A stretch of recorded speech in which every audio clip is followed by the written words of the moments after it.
Bonjour à tous, bienvenue dans un Critical Nothing un peu spécial que je voulais pas faire au départ et finalement j'ai changé d'avis. Donc, c'est un Critical Nothing qui porte sur les demi-finales du tournoi Vassal français. Donc c'est un tournoi uniquement sur Vassal avec que des Français qui est organisé par Starpu et qui je dois dire fait du très très bon boulot. Il a tenté une nouvelle formule cette année qui consistait en un système de matchs de qualification avant une fin de tableau, un peu comme on retrouve dans les sports avec élimination directe, huitième de finale, quart de finale, demi et finale. Et aujourd'hui, j'ai décidé de vous présenter les deux demi-finales qui ont eu lieu il y a maintenant une semaine. Enfin, ça sert à rien que je dise ça puisque je ne sais pas quand la vidéo sera publiée. Donc sont arrivés en demi-finale Feyal, Val, Xeti et moi-même. Et la première demi-finale oppose Feyal à Val. Alors, l'avantage du TVF, c'est que toutes les parties sont faites sur la même map et avec le même scénario. Comme ça, il n'y a pas de discussion, c'est pour tout le monde pareil. Et là, le scénario est Ammunition Run. Donc, c'est un scénario où il y a trois objectifs. Celui qui est le plus proche de votre côté de déploiement est ami, celui du milieu est à la fois ami et ennemi, et celui le plus éloigné est ennemi. Si vous cassez un objectif ennemi, vous gagnez un point. Si vous contrôlez la zone que l'on voit ici rectangulaire au milieu, vous gagnez un point. Si vous la dominez, 2 points. Sachant que pour la contrôler ou dominer, il faut avoir détruit l'objectif puisqu'il est objectif ennemi et donc il conteste. Ces objectifs, quand on les détruit, ils font une peau 12 à tout ce qui est à 2 pouces, dégâts magiques, plus le feu continu. Et quand on est à côté, on gagne plus 1 en range sur ses armes de tir, ce qui est ma foi assez anecdotique et à mon avis pas facile à caser et peut-être pas forcément utile de se lancer dans des grandes manœuvres pour avoir ce petit bonus. Donc voilà ce qu'on peut dire du scénar. On va regarder donc cette première de finale qui oppose Feyal à Val, donc deux joueurs qui confirment leur statut.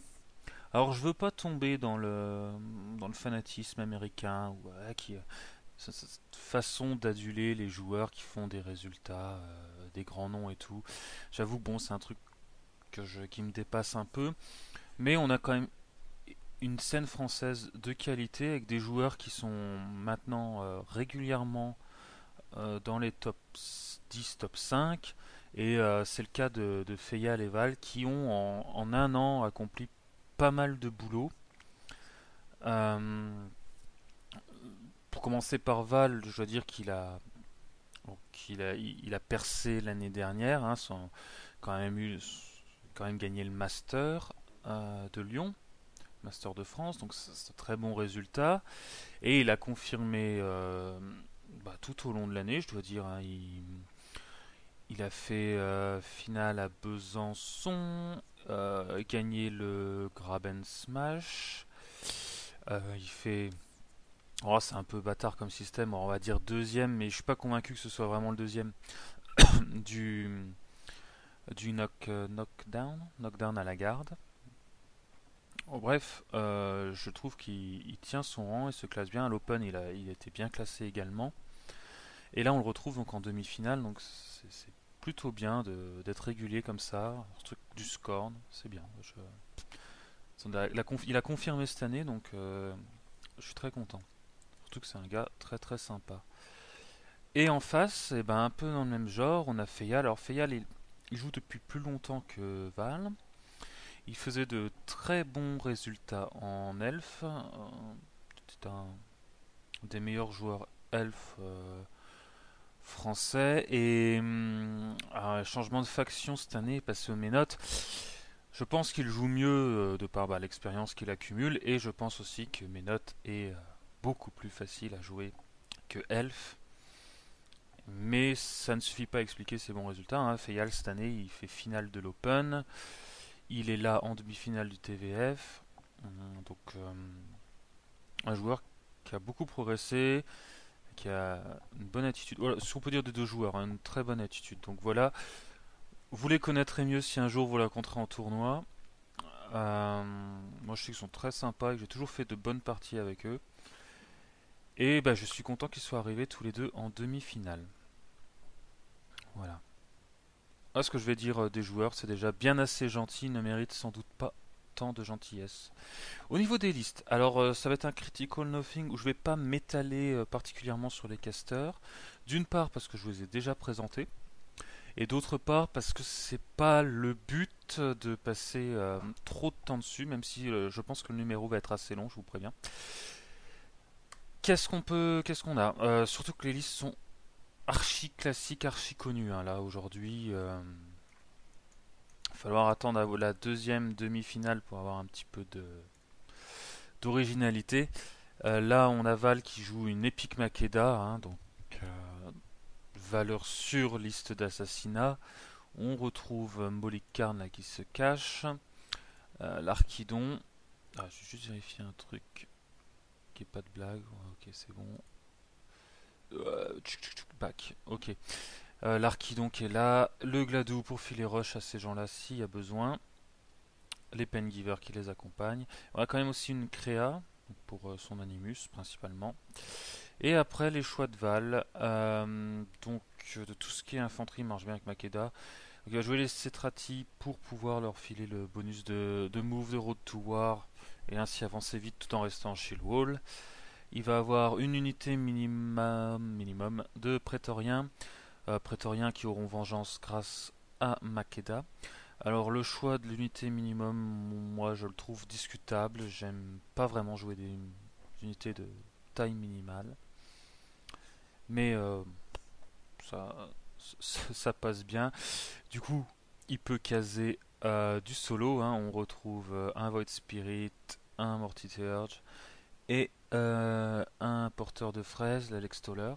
Et il joue aussi Vorkesh avec son unité. Donc c'est une unité de taille minimale également, les Cetrati. Hein. Ils sont par 4 au minimal, comme les Tarns.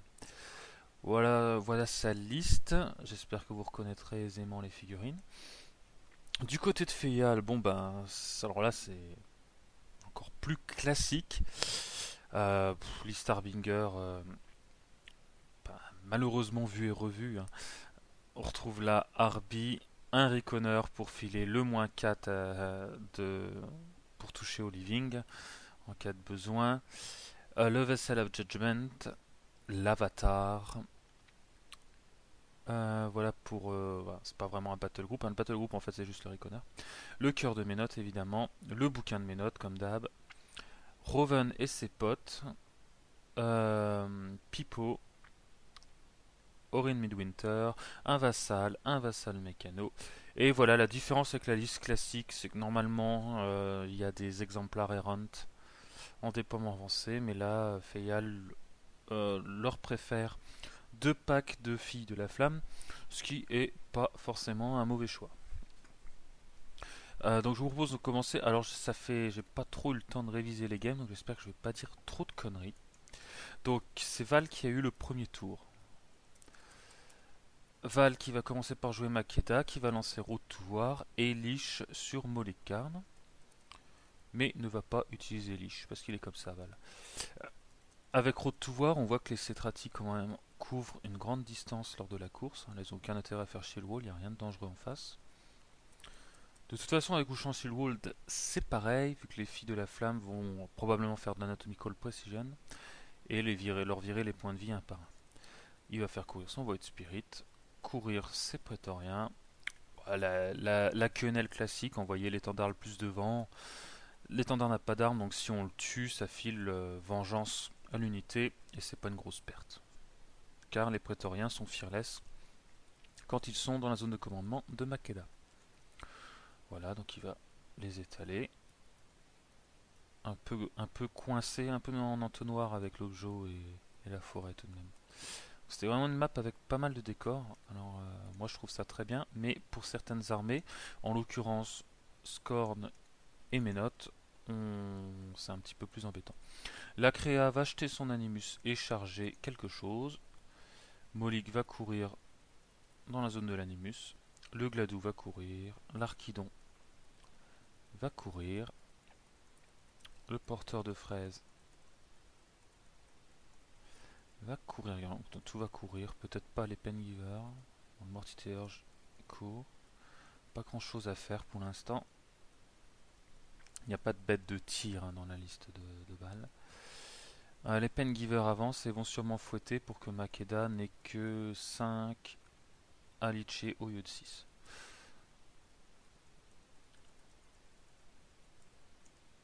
Hop. Voilà, c'est Molik Karn qui se fait fouetter, ça lui apprendra. Et c'est au tour de Feyal. Alors, Feyal commence par son jet d'avatar qui va avoir 3 focus et va donner un point au Reckoner pour que celui-ci puisse courir.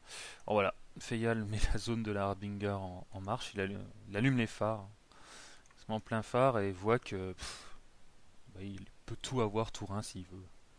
Il va commencer par Orin Midwinter qui va avancer se mettre stealth. C'est une bonne arme pour essayer de dégager le Void Spirit. Ensuite, Feyal va avancer un groupe de sœurs où elles vont courir. Elles vont pas aller bien loin.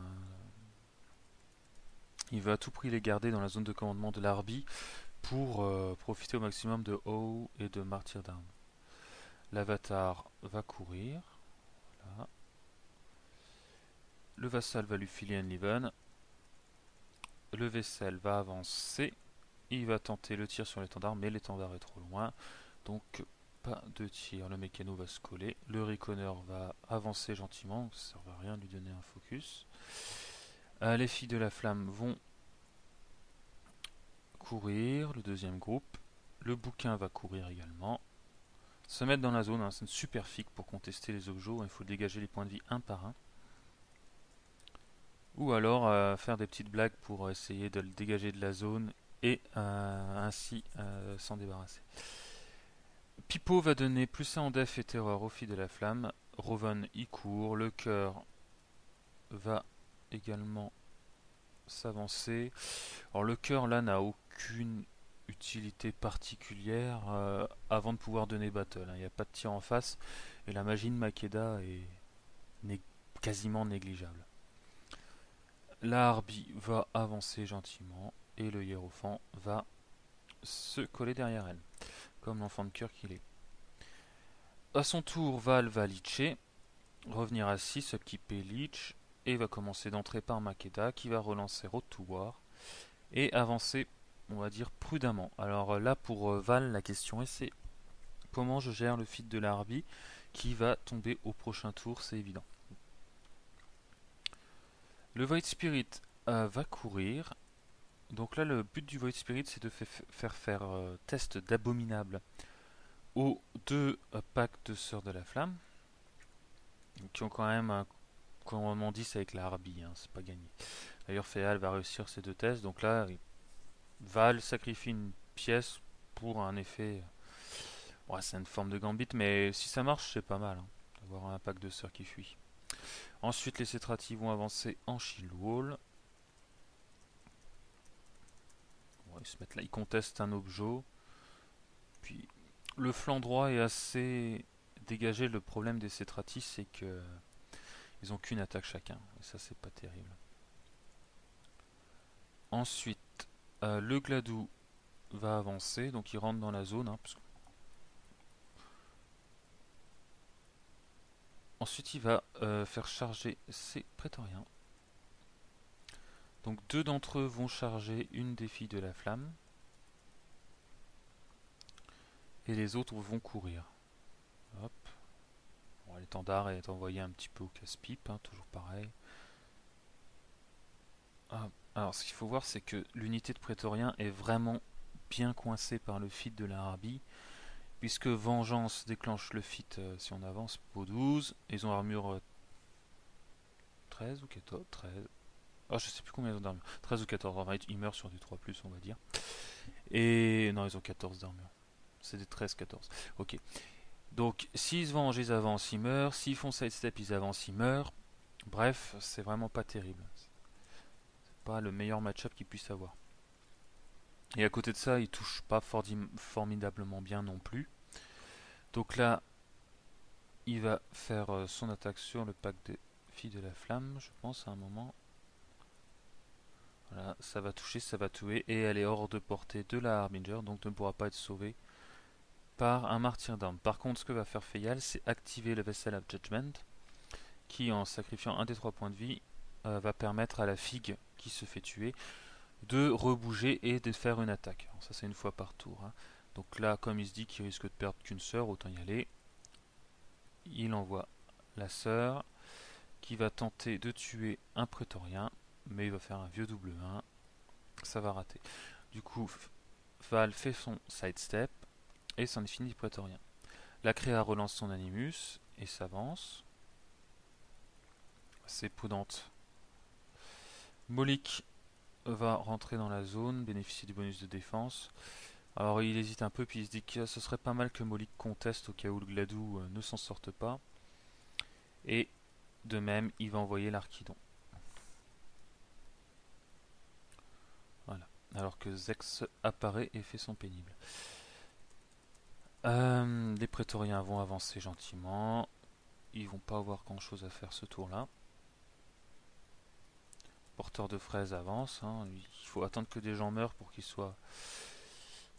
Pour qu'ils puissent tirer raisonnablement bien. Sinon, il a pour donner les sight. Non, c'est pas LS sight. C'est. On voit à travers tout. Et le Mortichurge avance. Ok, et voilà pour le tour de Val. Feyal va commencer pour son avatar qui va faire 4. Enfin, qui va faire 3 et donc avoir 4 focus. Il va donner. On va faire quelques mesures. Bon, il se rend compte que Molik est loin tout de même, 18 pouces. Il va donner 2 focus au Reconer. Et commencer par jouer Orin.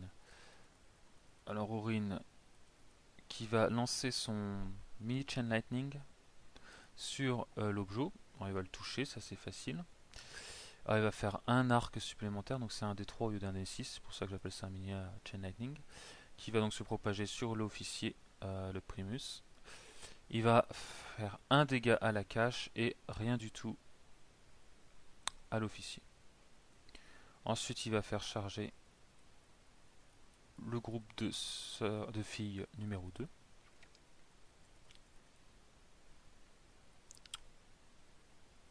Voilà. Alors ça a été un peu vite, je reviens en arrière.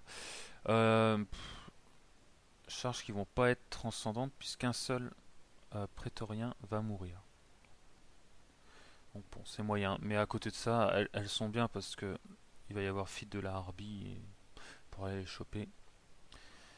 Le vaisselle avance un peu et utilise le miracle qui repousse et met en feu les ennemis. Donc une figurine incorporelle peut être repoussée. Alors si elle avait assez de mouvement, elle pourrait traverser l'objet, mais là en l'occurrence ça repousse que de 4 pouces et ça ne suffit pas à traverser l'objectif, donc il s'arrête devant. Hop, et il y a un autre prétorien qui est repoussé. Voilà. Donc ça ne coûte qu'un point de vie à Feyal qui fait des petits jets sur ses attaques, enfin sur les points de vie qu'il perd. Et il va tirer sur l'Archidon. Donc là, il va être à portée, il va booster pour toucher. Alors je crois qu'il avait besoin d'un 9. Donc il va toucher. Il va booster les dégâts également.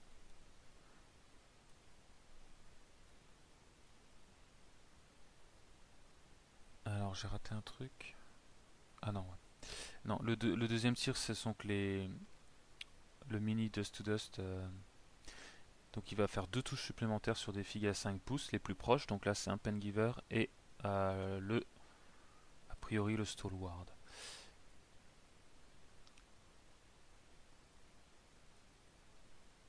Il va faire un jet assez moyen sur l'Archidon. Bon, c'est quand même pour 15, ce qui lui fait 5 points de vie.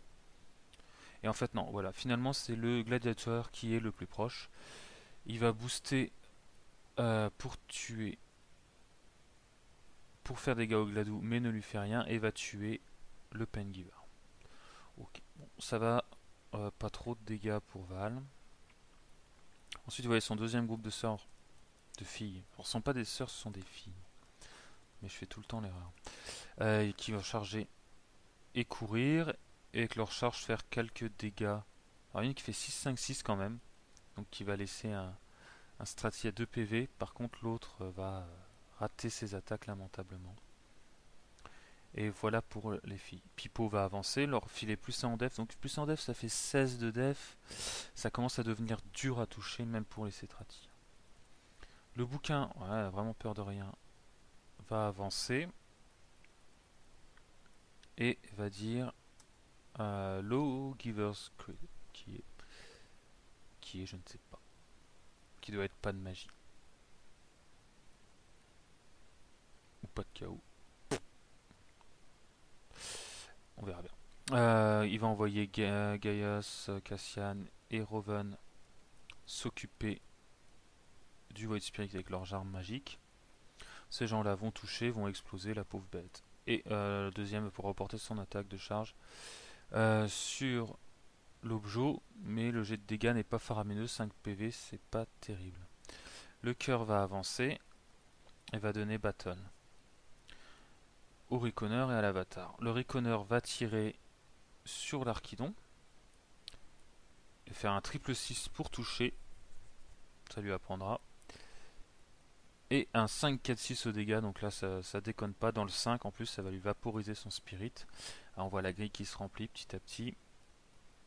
Voilà, l'Archidon a pris 2 tirs et il lui reste 6 PV.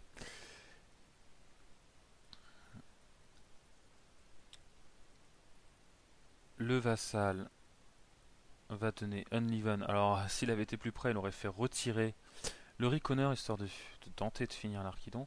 Mais il est un peu loin, donc il va se contenter de donner Unleaven à l'Avatar. Le Mécano va se rendre compte qu'il est trop loin du vaisselle pour le réparer. Il faut arriver au contact. Et l'Avatar va jeter probablement... Alors, on va avancer. On tabasser des prétoriens, ça c'est facile. Jeter Gaze of Menot et camper là avec son Unleaven. Il reste plus que la Harbi. La Harbi qui va avancer, se rendre compte qu'elle a toute l'armée Scorn dans sa zone et fitter.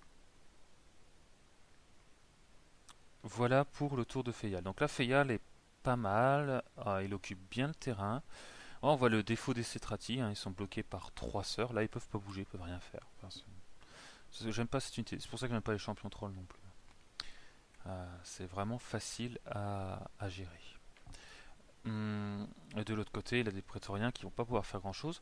Donc là, la question c'est est-ce que Val peut dégommer au moins un Jack ou le vaisselle, enfin quelque chose quoi.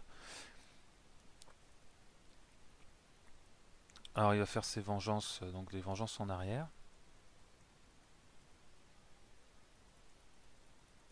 Alors que ma voisine chante, pourquoi pas. Il a du mal à faire sa vengeance, ce prétorien. Ils vont taper les sœurs, mais alors il y en a quand même un qui va faire double 5 mais et double 6. Ça va toucher, ça va en tuer une. Et il va litcher ses bêtes. Revenir à 6 furies. Alors il ne va pas upkeeper Lich a priori. Il va sa zone et se demander ce qu'il fait. Voilà, donc le bouquin c'était no spell, hein, pas de magie. Donc Val va avancer un petit peu Makeda, jeter Rush sur le Gladou et soigner l'Archidon pour qu'il récupère son Mind et son Spirit. Problème pour Val là, c'est que l'Archidon, s'il avance, alors il a armure, pas une grosse armure, il a 17, donc s'il prend une peau 12 du fit, et ben à moins 5, il peut reperdre ses aspects. Et ça va retenir Val d'envoyer l'Archidon pour le coup. C'est tout ce que fera Makeda, elle va camper le reste au cas où. Les Pengivers vont enrager les Beasts. enrager Molique, l'Archidon et le Gladou. Non, l'Archidon va se faire soigner, donc il va re-soigner de 2 avec un Pengiver. Donc là, ça devient un peu plus raisonnable. Et il va envoyer son Archidon jusqu'à l'objectif. Feyal va faire 9, hein, c'est un super, enfin c'est un bon jet, ça va faire 4 PV à l'Archidon. Par contre, la lock est très mauvaise et du coup, l'Archidon ne perd pas d'aspect. Ah si, il perd son body, pardon. Moins 5. Ah, j'ai dû rater un truc. J'ai dû rater un truc. Bon, bah, l'Archidon n'a plus de body. Du coup, va taper l'Objo bien difficilement en boostant pour les dégâts. Et va finir par le détruire tout de même. Donc là, Val sacrifie un peu son Archidon. Hein. Donc l'Objo explose, c'est ce qu'on voit là, c'est pour ça qu'ils le font tourner pour voir. Donc toutes les filles de la flamme vont mourir. Et alors c'est lequel Cassian va perdre 4 PV, se retrouver en feu. L'Archidon ne va pas prendre de dégâts. Et le Covent va prendre un point de vie et être en feu, tout simplement. La créa va avancer un peu. Alors, je sais pas vraiment pourquoi. Va se prendre un 5-6 sur le dégât de fit. Oui, parce que le fit c'est pour 14, c'est pas pour 12. Donc la créa va perdre son mind, enfin la moitié de ses PV sur ça. Et c'est tout ce qu'elle va faire, donc je pense qu'il voulait juste la pousser du chemin de Molique. Et là, Feyal va décider d'envoyer Molicarne. Pas Feyal, Val va envoyer Molicarne charger l'avatar. L'erreur étant que Molik va faire un mauvais jet. Donc Feyal a fité. Hein, je le vois parce qu'il y a un dé de plus pour toucher. Hein, c'est le fit de Makeda. Donc toucher n'est pas le problème pour Molik. Et au dégâts par contre c'est assez moyen. 10 sur 4D à peau 15. Ce qui va faire 4 PV à l'avatar. Et l'avatar va profiter d'Unleaven et s'enfuir. Et c'est le tournant de la game. C'est que Val n'a pas fait attention à Unleaven. Il avait pas percuté que ça avait été lancé.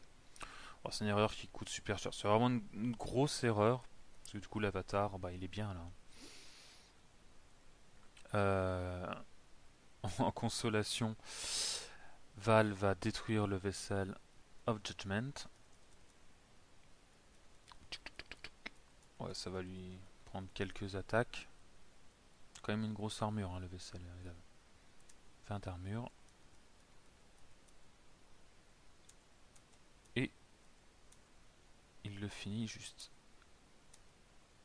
en dépensant ses 5 furies tout de même. Mais bon, là, le problème, c'est que Molikarn est mort. Parce que l'avatar va le défoncer, quoi. Avec ses prétoriens, il arrive à tuer une des filles de la flamme. Et avec ses Cetrati, il va péniblement manœuvrer pour essayer d'en tuer le plus possible. Voilà, donc lui, il va se ravancer de la Harbi, qui va faire 6-5. Ah, il est pas tendre, Feyal, hein, et ça va le tuer, ça va le one-shot. Donc là c'est pas de chance quand même. Et tous les Cetrati vont rater les filles. Donc là, c'est tour catastrophe pour Val. Euh, il a fait une erreur et le reste a foiré. Ouais. Il y a un Archidon qui est cliniquement mort, Molikarn qui est à portée de marche de l'avatar. Et il garde juste son Gladou, juste l'espoir avec son Gladou de faire quelque chose. Alors là, Feyal est plutôt serein à ce moment de la partie. Il fait 2 pour son avatar. Il fait 3 focus. La Harbi va donner 2 au Reconneur. Et c'est parti. Alors le 3.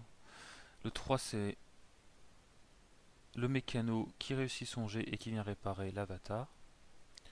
Le bouquin qui a perdu un point de vie à cause du feu va avancer. Le cœur va avancer et donner battle au de Jack. L'avatar va marcher. Et c'est parti. Avec sa mat de 10. Ça va être facile à toucher. Il tape à plus je ne sais pas combien. Plus 4. Et malgré des petits jets,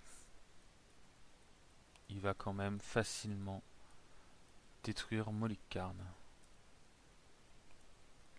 Que ne litchera pas Makeda. Voilà, ça c'était Molikarn et l'avatar avait encore un point de focus pour jeter Menot Gaze. Ensuite, Gios et Cassian vont charger l'Archidon. Donc à noter qu'ils n'ont pas Pathfinder, ils n'ont pas leur bonus parce que les dégâts qu'ils ont subis n'étaient pas dus à une attaque ennemie, mais à l'explosion de la cache. Et même Roven va y aller parce que pourquoi pas. Ils vont toucher et en une attaque c'est réglé, le cas de l'Archidon est réglé. Donc là, Val n'a plus qu'un gladiator qui certes conteste, mais c'est pas terrible pour casser deux lourds, voire choper la Harpie qui va bien sûr rester le plus loin possible. Le Reconner va s'avancer et tirer sur la créa, va la toucher, va booster les dégâts et repaf 6-6-4. Alors ce Reconner a été monstrueux toute la partie, puisqu'il va one shot, enfin dégommer la créa. Au revoir, salut, merci d'être venu. Le vassal va faire redonner Enliven à l'avatar au cas où. La Harpie va s'avancer, ne rien faire. C'est ça qui est le pire, et voilà, c'est ça, c'est la Harpie, elle fait rien. C'est un fit Martyrdom et haut. Et ça suffit à gagner. Notre ami Orin va retirer sur la cache, ne va pas lui faire de dégâts, et avec son Chain Lightning va retirer 4 points de vie au prétorien. Ensuite ça va être la fête pour les filles de la flamme qui vont à nouveau détruire un des prétoriens. Pipo va redonner Def et Terreur au groupe 1 qui vont recharger et refaire. Il y en a une qui va tuer donc le prétorien à un point de vie avec Anatomical Possession et les autres vont perdre, voilà, vont se faire toucher et perdre leur point de vie un par un. Ça va. C'est pas dramatique, mais une fois de plus, ils sont bloqués par 3 fics. Voilà où on est Feyal. Donc Feyal a quand même marqué. Val avait tout de même marqué un point parce qu'il avait détruit l'objet. Et là, Feyal n'a toujours pas de point puisque le gladiator conteste. Il va commencer par faire sa vengeance de Swordman. Alors c'est pas facile de toucher. Il va rater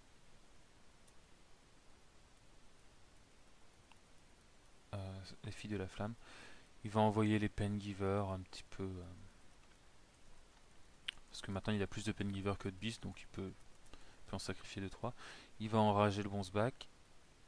Il va taper. Alors c'est Cassian avec un Pengiver. Taper une des filles de la flamme, mais il va pas faire de jet suffisant pour les toucher. Ensuite vient le tour des prétoriens. Voilà, qui encercle un peu l'avatar, histoire de dire. Moi, je sais pas trop ce que fait faire Val. De toute façon, il est pas si bien parti. Parce que sinon on voit le Gladou se fait démoncer par l'avatar. Enfin, Feyal a un coup d'avance en fait là.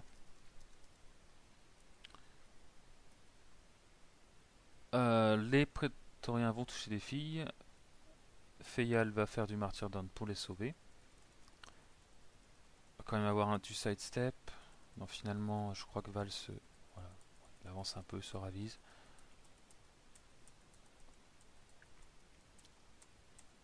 Hop, il va réussir à la toucher. Mais Feyal va faire de nouveau des martyrdoms. Et ainsi sauver les filles. Ensuite, le gladiator va s'avancer, va slammer le bouquin de mes notes, qui Donc dans son slam va tuer Cassian.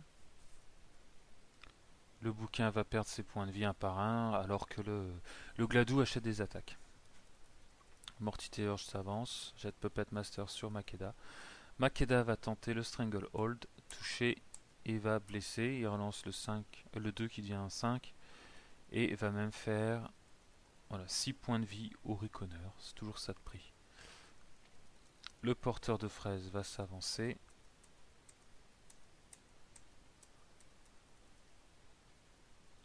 Et rater son tir. Les Cetrati font toujours à la peine avancer péniblement. Ah, Banshee Wall, toujours, c'est un peu long. Il va faire une combinée qui va toucher et tuer, alors que Vorkash se rate lamentablement. Voilà pour le tour de Val, qui est quand même toujours à la bourre. Feyal va faire 1 sur son jet d'avatar, il fallait bien que ça arrive à un moment. Et jouer le cœur qui vont donner battle. Le Reconer va toucher 4-4-6, toujours un gros jet. Faire son critique, donc mettre en feu le Gladou. Le Gladou 6-1-6 aux dégâts. Il commence à dire merci. Il va perdre son mind. Gaius et Roven vont charger le Gladou. Ça va toucher. Ça va faire des gros dégâts. Voilà, 5, 5, 3, 6 de la part de Gaius. Ce qui fait quand même je ne sais pas combien. Ça doit taper à moins. Ça laisse en tout cas le Gladou à 1 point de vie.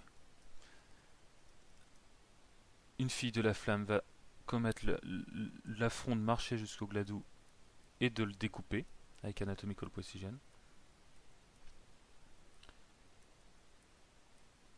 Le hiérophante va soigner de 1 la Harpie. Et Sœurs de la Flamme vont charger, courir. S'occuper des solos. Le Mortiteurge va y passer, mais le porteur de fraises est également. Seul le Pengiver s'en sort. Ensuite l'Avatar, il va faire le ménage, faire un petit trample. Qui va passer sur 2 Prétoriens et un Pengiver. Avec Battle, il va toucher facilement. Il va quand même faire un double 1 sur le Pengiver. Et utiliser son Gaze of Menat. Orin va s'avancer. Il va dire pas de magie, donc dans les 12 pouces. Et la Harpie ne va même pas bouger et ne va rien faire. C'est au tour de Val qui a perdu là. À ce moment de la partie, il n'a plus de Beast. Il n'a plus que Makeda avec Engine of Destruction. Qui peut tenter quelque chose. Il va jouer tout de même ses Cetrati pour le sport. Pour le scénar. On voyait Vorkash charger l'objet. Et Vorkash n'ayant rien dans le pantalon ne va pas réussir à casser l'objet. S'ensuit Makeda qui se jette Engine of Destruction pour le LOL. Et qui va voir ce que ça donne sur l'avatar. Il va faire quand même un double 1 le pauvre Val. Et à la fin de ces 40 attaques, on va se rendre compte que ça ne faisait absolument rien à l'avatar. La partie s'arrête là parce qu'il n'y a aucun suspense. L'avatar va tuer Makeda, sans qu'il était coincé par le Gaze of Menat. Et c'est pas l'avatar, c'est le Reconer. Enfin bref, ça va vraiment être facile pour Feyal. Au pire, s'il tue pas Makeda, elle est toujours coincée là. Mais bon, même, faut pas rêver. Et voilà ce qu'on peut dire sur cette partie, donc qui voit la victoire de Feyal, essentiellement à cause d'une erreur de Val, et oublié Enliven. Bon bah, ça pardonne pas, hein, c'est tellement fort comme capacité. Ça lui coûte sa pièce maîtresse, et ainsi la partie. C'est donc Feyal qui accède à la finale. Alors maintenant, la question est contre qui? Puisqu'on va s'attarder sur la deuxième demi-finale qui oppose Xeti à moi-même. Alors je vous charge ça. Pip plouf plouf. Alors, Ah, ça va charger gentiment. Normalement, oui, voilà. Donc, deuxième demi-finale. Alors, on va pas spoiler. Donc, même scénar, même map. Xeti a le choix entre Terminus et Mortenebra. Après pas mal de trash talk sur Battle Group, pour qui joue Terminus, il ne tombe pas dans le panneau et joue Mortenebra. Ce qui déçoit tout le monde, mais qui me paraît un choix assez intelligent.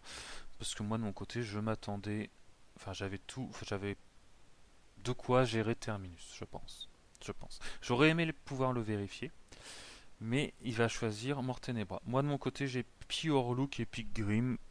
Dans tous les cas, ça me va, je suis ok. Je pensais vraiment jouer contre Terminus. Je pense que Terminus, Pure Look gère Terminus sans problème. Et je voulais essayer Epic Grim qui le gère peut-être un peu moins bien, mais pour voir justement si c'est viable ou pas. Donc j'avais choisi Epic Grim, et ce sera donc Epic Grim contre Mortenebra. Alors, pour parler un peu de Xeti, donc je l'ai présenté quand même dans un numéro précédent de Critical Nothing. Donc moi c'était ma première partie contre lui. Alors il était très content de jouer contre moi, visiblement, bah tant mieux. Et moi aussi ça m'a fait plaisir de jouer contre lui, parce que très sympa, euh, pas un mot plus haut que l'autre. Euh, il essaye, voilà, c'est un peu l'underdog des demi-finales, hein, c'est l'outsider. Il n'était pas attendu à ce niveau-là, donc il a moins d'expérience, il joue depuis moins longtemps. Mais il a fait un beau tournoi, donc c'est un adversaire sérieux. Et j'étais content donc de tomber contre lui et de voir ce que ça allait donner. C'est toujours plaisir de jouer contre de nouvelles têtes. Et voilà, donc demi-finale tout de même sérieuse, hein, c'est pas parce qu'il est underdog que je ne le prends pas au sérieux, hein. Il joue Krix, hein, Krix c'est vraiment fort. Je relancerai pas les débats. Un jour je ferai peut-être un débat quand même sur Krix parce qu'il y a quand même un problème. Enfin bon. Et, et en l'occurrence là, c'est quand même une demi-finale, c'est sérieux. Et il faut que j'assure pour avoir ma place en finale. Et lui, bien sûr, n'a qu'une envie, c'est de me voir chuter, ainsi que tout le public qui partage ce désir. Et note, hein, plus vous gagnez, moins vous avez de gens qui vous soutiennent. Assez paradoxalement. Au niveau du toss, je fais 4 et je choisis de commencer. Alors là, bon, bah, vous allez voir le déploiement vassal, comment ça se passe. Hop. Alors, je vais détailler les listes une fois qu'elles seront déployées.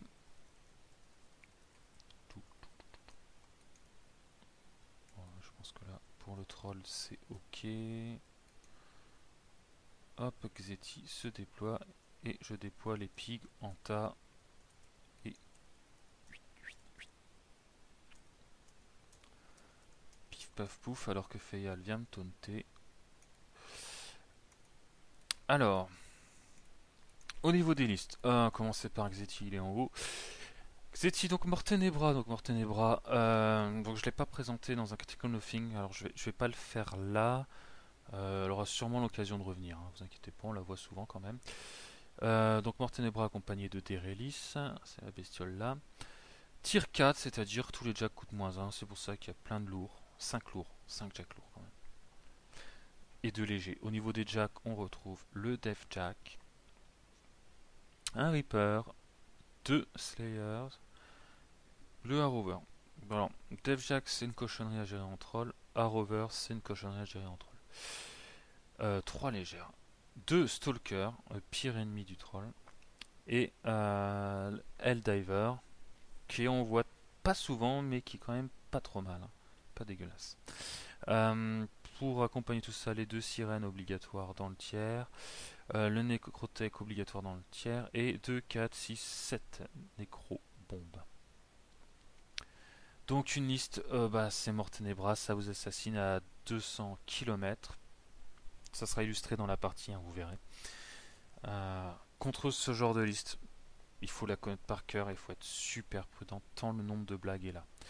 Un autre point positif en Mort Ténébra comparé à Terminus, elle est 1000 fois plus marrante à jouer. Elle est aussi forte selon moi et 1000 fois plus intéressante stratégiquement. C'est pas j'avance tout droit.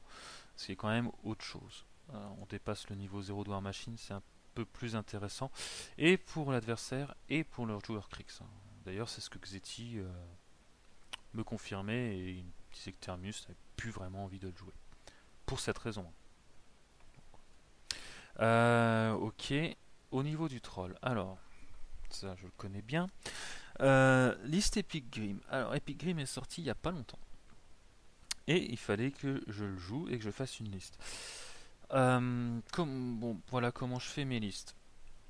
Epic Grim est un casteur de tir. Donc, qui dit casteur de tir dit Impaler. Selon moi, même si Grim théoriquement doit pouvoir s'en passer vu que son feat donne snipe. Mais j'aime bien avoir snipe tout le temps. Et surtout l'avoir sur le bomber tout le temps. Qui dit, dans mon raisonnement, qui dit caster tir dit Impaler, et qui dit Impaler dit bomber. Parce qu'il faut que l'animus de l'Impaler. L'Impaler est payé juste pour son animus. C'est ça qui est affreux en troll. C'est que c'est 5 points qui ne font rien. Ils peuvent faire un tir dans la partie, mais je vous déconseille de compter dessus parce que souvent il va vous décevoir. Et quand il tire, il peut pas lancer son animus. Enfin, c'est compliqué. Et si on se le fait flinguer, ben le battle group est foutu en l'air. Donc il doit rester loin, il tire pas. Donc c'est vraiment particulier. Ensuite, je ne supporte pas de ne pas avoir une lourde de corps à corps. Parce que je ne veux pas compter que sur du tir. Et la meilleure lourde de corps à corps, enfin ma préférée, peut-être pas la meilleure, c'est l'Earthborn. Moi je n'aime pas trop le Mauler. Parce que les autres choix sont simples. Un Mauler, Rock est trop cher pour ce qu'il fait dans cette configuration. Vraiment pas intéressant là. Il meurt bien trop vite. Et Mulg est dans l'autre liste. Voilà. Et Mulg coûte 12 quand même. Ouais, pour mon battle group. Au niveau de Grim, il a un sort à 3 qui est très très fort, qui est Mortality, qui donne moins de def, moins de armure et ne peut pas se soigner. Pour lancer ce genre de cochonnerie à 3 quand on a 6, bah je vois.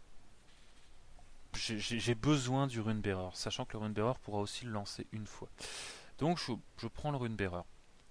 Au niveau des unités, Grim a un feat qui donne donc plus 4 en portée et marque de target à toutes les figues dans sa zone. Ça veut dire qu'en gros, les figues de tir vont avoir donc plus 4 de portée, c'est déjà pas mal, et plus 2 pour toucher assez facilement. S'ils forfaitent leur mouvement, ça fait plus 4 pour toucher. S'il a passé Mortality, ça fait plus 6 pour toucher. Plus 6 pour toucher, ça commence à causer. Et là, le point faible des pics, c'est d'avoir 4 en rate. Mais avec plus 6, ça leur fait 10 de rate, ce qui devient n'importe quoi. Du coup, on a très peu d'intérêt à prendre d'unité de corps à corps avec Grim. Les pigs me paraissent essentiels, parce que ça tape à peau 14, il faut quand même faire des dégâts dans cette histoire. Et pour la deuxième unité, je m'affranchis des Fenblade. Alors les Fenblade peuvent être tentants parce que Grim a un sort qui donne Mirage. Et Mirage, ça permet de bouger à 2 pouces avant lors de la phase de contrôle. Vous pouvez donc reculer pour faire... enfin, vous désengager pour faire une vengeance, reculer pour pouvoir charger, reculer pour dépasser la figue ennemie et charger derrière, ou faire une vengeance de 5 pouces en gros. Donc ça, c'est plutôt intéressant, mais je pense que Mirage est mieux sur l'offboard. C'est ma conviction. Alors j'ai joué Grim même pas 10 fois, hein.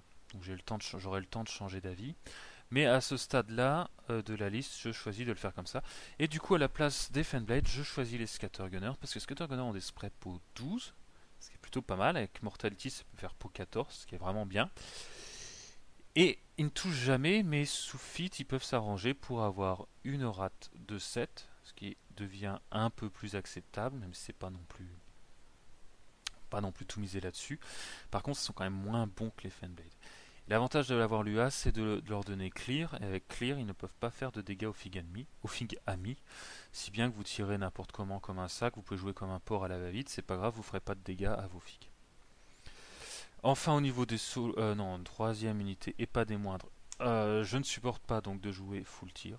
J'y crois pas une seconde. Il me faut une unité qui tape de corps à corps. Il me faut une unité qui tape pour dégager ce qui viendrait bloquer mes tireurs. Quoi de mieux que mes trois trisomiques que sont les Sons of Wrag. Au niveau des solos, un Fellcaller parce que jouer sans, je n'y arrive pas. Tout simplement.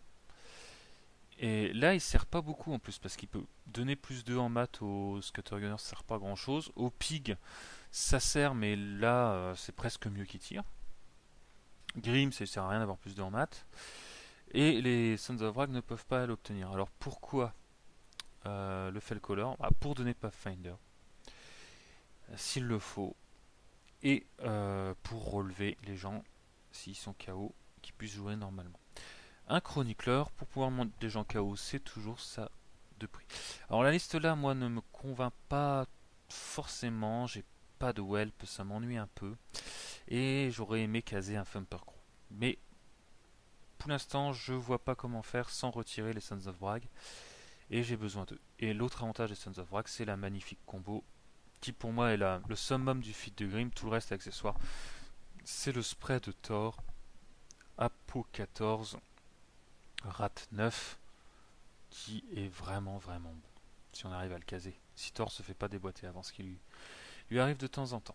Voilà comment j'ai fait cette liste. Donc c'est une liste qui sera au Master et probablement au WTC.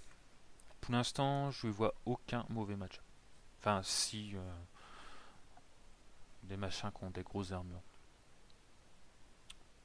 ou des defs vraiment trop abominables. Enfin, bon, on verra bien. Voilà, alors c'est parti. Donc j'ai obtenu le premier tour. Je vais commencer. Faire courir les Sons of Wrag. Donc avec Toph à 4+. Alors j'ai pas revu la partie. J'espère que je m'en rappelle suffisamment bien. L'Earthborn va également courir. On va le mettre à côté de l'objet. Pas de l'objet, d'un obstacle pour avoir son bonus. Je l'ai ravancé parce que je me suis rendu compte que Grim était trop loin pour lui jeter Mirage. Les pigs ne vont pas s'enterrer mais vont courir. Moïse va permettre à Grim de payer un de moins. Le bomber va courir. Il n'y a pas de cible, il n'y a rien d'intéressant. Les scattergunners, je vais essayer d'en répartir un peu partout. Histoire de faire des sprays croisés. Ça peut toujours être intéressant. Et voilà. Le Fellcaller va courir. Alors j'ai pas envie de le perdre trop tôt. On va rester derrière. Grim va s'avancer gentiment. Ses pigs également. Alors il y a le pig qui pose des pièges. Qui va poser un piège. Et là, vous noterez la triche. Si je pose un piège, c'est une action. Donc j'ai fini mon mouvement. Donc je n'ai pas le droit de faire le mouvement de Mugs. Je m'en rends compte et je remets Mugs à sa place. Tant pis pour moi. Grim va jeter Mirage comme prévu sur l'Earthborn et va se jeter Transmute au cas où Xeti a envie de tenter 2-3 trucs fantaisistes. Alors si je sors les grilles, est-ce qu'on voit bien? On va faire un truc comme ça. Voilà. L'Impaler va grogner. Alors avant, cette fois avant de jouer l'Impaler, je fais quand même mon reform. Et j'envoie l'Impaler après. Le Chronicler va donner Concealment Fan Def au pic, je crois. Et voilà pour mon tour. Alors, notez la participation de Papa Ours venu encourager. Là, il y avait quand même tout le club, toute la ludothèque qui était venue encourager Xeti. C'était sympa comme tout. Xeti qui va commencer par filer 3 focus au DevJack et un à tous ses lourds. Derelis va s'avancer et va filer Spectral Steel au DevJack. DevJack qui va avancer gentiment. Et donc là, moi, je vais me faire. Enfin, je m'y attendais pas, hein, je peux pas tout prévoir. Il va me balancer son sort qui reste en jeu, dont j'ai oublié le nom, Void Gate. Voilà. Il va me balancer Void Gate, et dans Void Gate, je ne peux pas me forcer. Ce qui est bien dommage, puisque l'Earthborn est coincé. Il va faire aucun dégât à l'Earthborn et va simplement tuer un pig, mais pas celui de devant, et ça a son importance. Les sirènes vont donner un focus aux stalkers, qui vont donc courir, se préparer à être embêtants.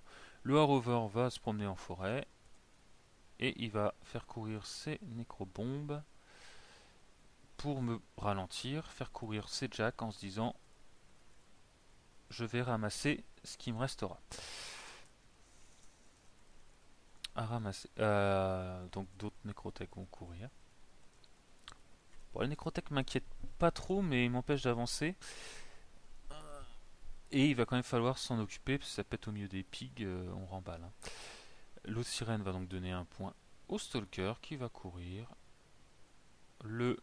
Comment il s'appelle? Le Helldiver va courir, mais pas trop loin. Là, on a encore un Scrapfall qui sait pas trop quoi faire. Necrotech va également courir. Et Mortenebra va rester caché comme Grim derrière son rondin. C'est là qu'on est bien. Donc au début il voulait faire courir Mortenebra. Alors je l'attendais avec impatience. Je me dis mais où est-ce qu'il va la mettre? Ça va être super, je vais la tuer. Et là il la met derrière un rondin. Donc on laisse tomber toute velléité. Alors je commence par le place de Mirage. Alors là c'est un moment de doute pour moi. J'essaie de le mettre le plus loin possible. S'il avait tué le pic de devant, c'était génial. Je pouvais me mettre comme je voulais. Donc voilà, je vais le plus loin possible. Et ce sera ici. Et la question qui va que je vais me poser tout le long de ce début de tour, c'est est-ce que ce putain d'Earthborn est à portée du DevJack? Parce que l'idée c'est de se débarrasser du DevJack, qui est vraiment une plaie, et de faire le plus mal possible au Jack. Les deux cibles prioritaires au début de mon tour, c'est le DevJack et le Reaper. Le Reaper, je suis sûr de le casser. Entre les pigs, les sprays, le bomber, Grim, c'est pas un problème. Par contre, le DevJack, j'ai besoin de l'Earthborn. Et c'est ça qui va me titiller tout le premier tour et qui va me forcer à des choix difficiles. Alors justement, revenons à mon tour. Donc une fois ce mirage effectué, Grim récupère son focus et je décide de ne pas upkeeper Mirage. Je vais commencer par jouer Grim. Là j'ai besoin du feat de Grim. Hein. Les pics je ne compte pas les enterrer. Le but c'est de casser les jacks lourds. Il y en a 5. Donc il faut réduire ça. C'est maintenant ou jamais. Hein. Mugs va avancer.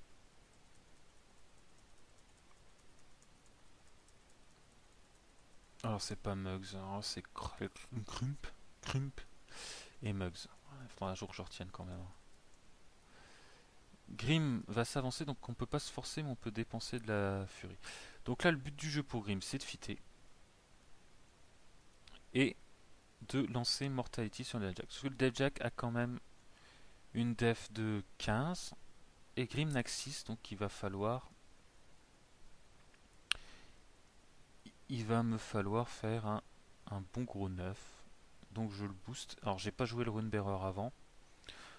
En me disant que j'aurais peut-être un mirage à relancer quelque part ailleurs en fonction de comment se passe le tour, mais à la réflexion j'aurais...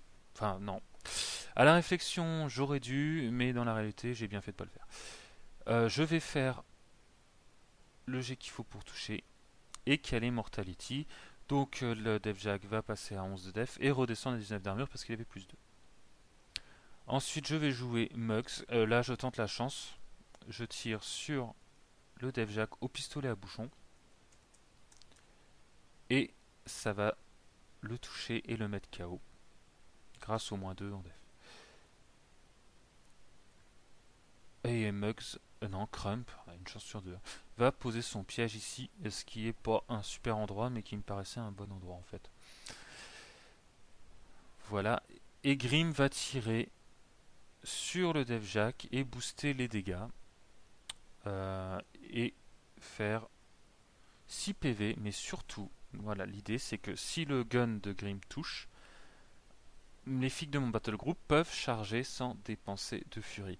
Et c'est là que Zeti a péché par ignorance, c'est qu'il pensait être safe par rapport à l'Earthborn qui ne peut pas charger, ne peut pas se forcer pour charger, mais il n'aura pas besoin de se forcer pour charger.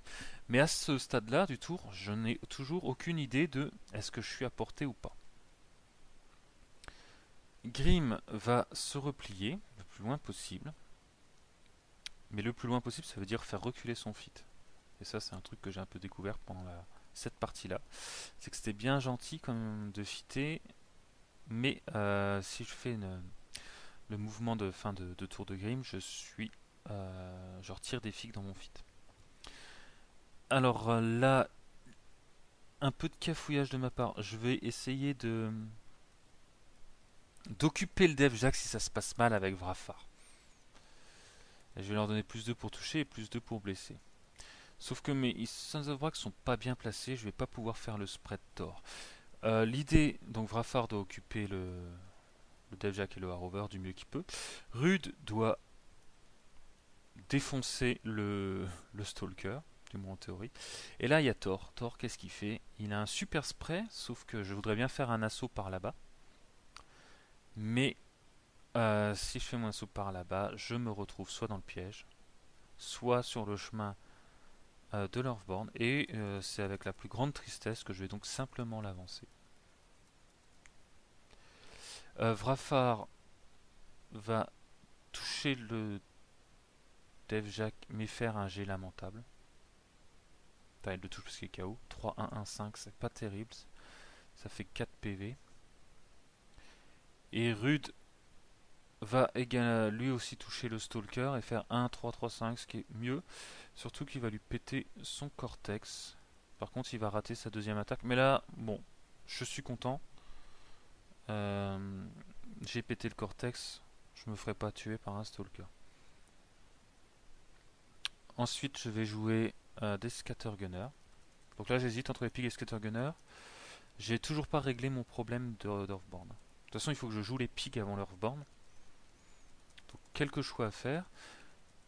Les Scattergunners vont avancer et le but c'est qu'ils fassent des dégâts au Jack. Alors, ils tapent qu'à moins 5 sur leur spray. Donc ça peut entamer les Jack kicks. Sauf que là, comme il a mis ses scrap roll, j'aurai pas de marque de target. Donc il faudra que je les touche à l'ancienne. Lui il va se retrouver un peu coincé bêtement. L'UA va avancer pour maintenir la cohésion. Et ainsi de suite. Donc c'est parti pour les sprays. Alors lui est venu là pour tuer la ligne de Scraproll, mais il faut que je joue en dernier car si je tue les Scraproll, ils explosent et tuent des Scattergunners. Voilà. Alors je vais toucher plutôt bien, par contre au dégâts je ne vais rien faire. Là je vais toucher et tuer une nécrobombe sans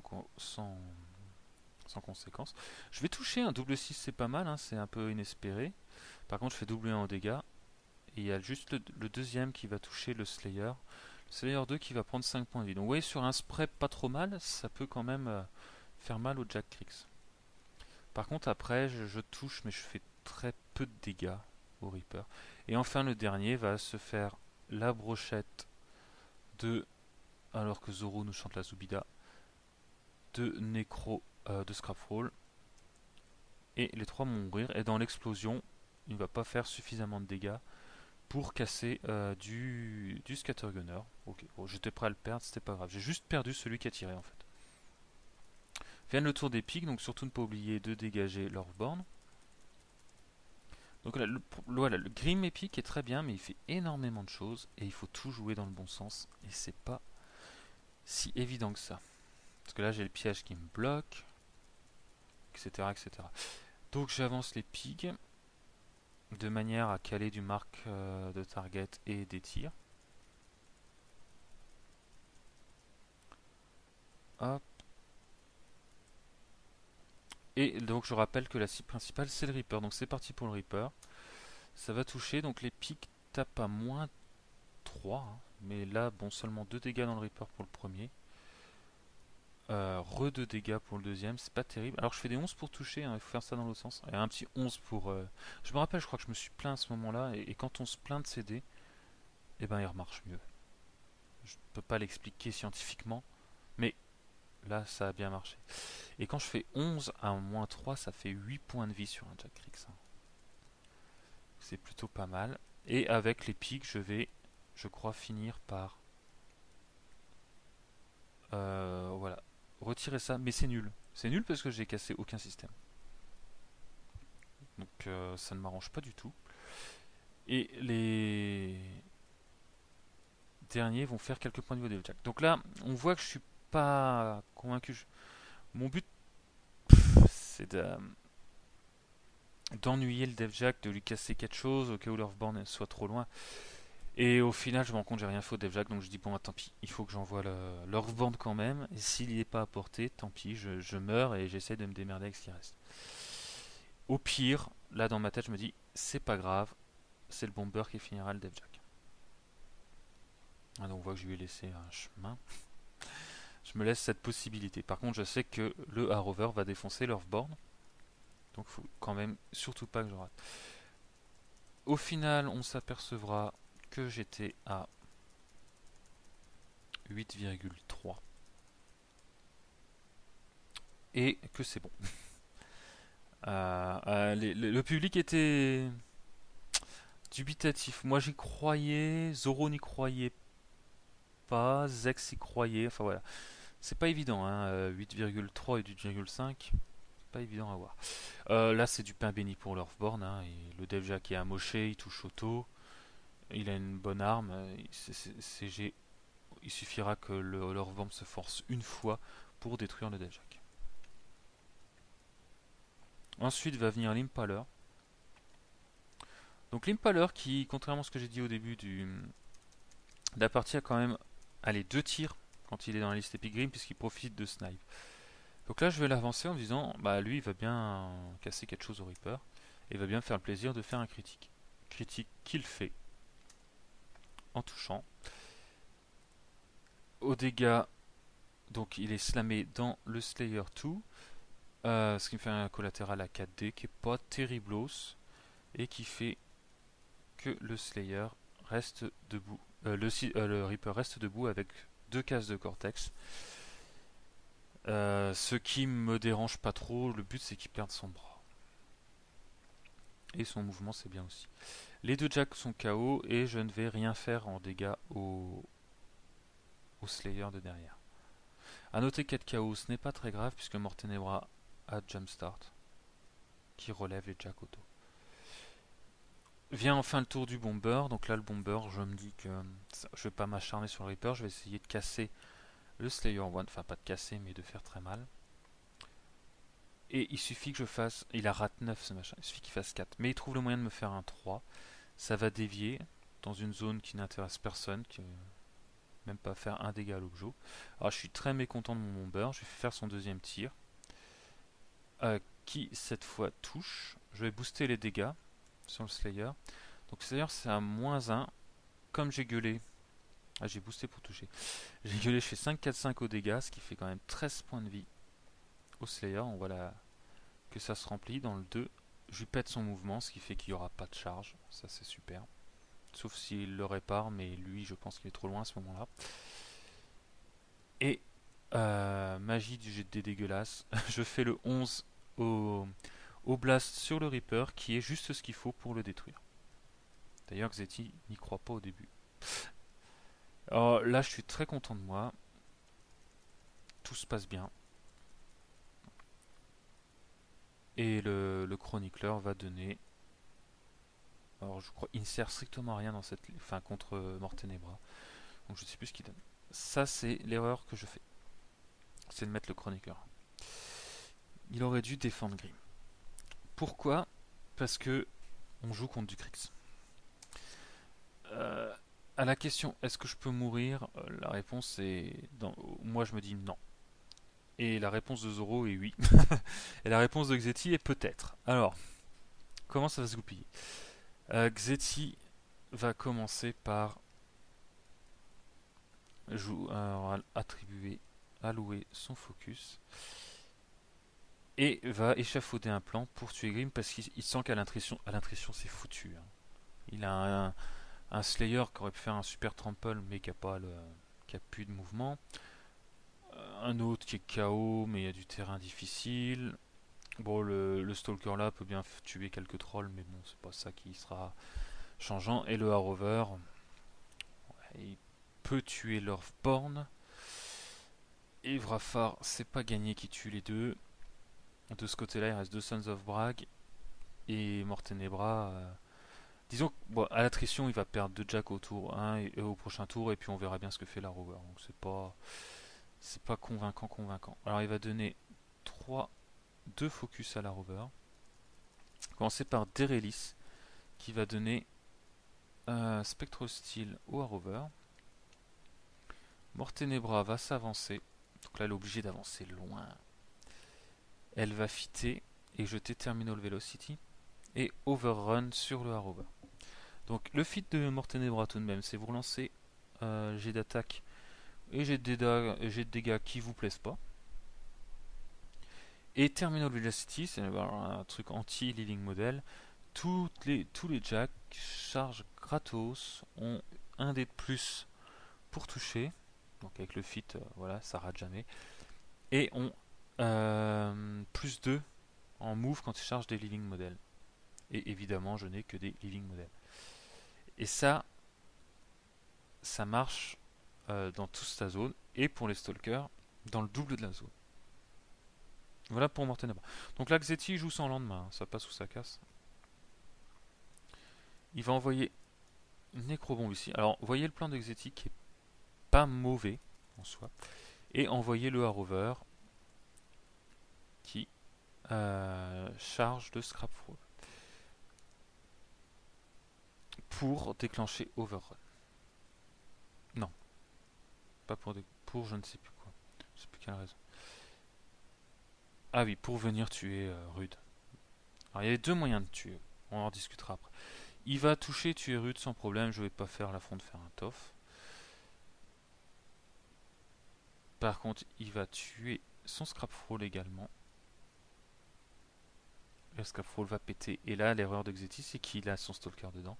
Et il va faire un 10. Il va le relancer avec le feed de Mortenebra parce que ça lui plaît pas. Et il fait pire, il fait 11. Si bien qu'il va casser le deuxième bras de son Stalker. Et il va faire utiliser son mouvement d'Overrun.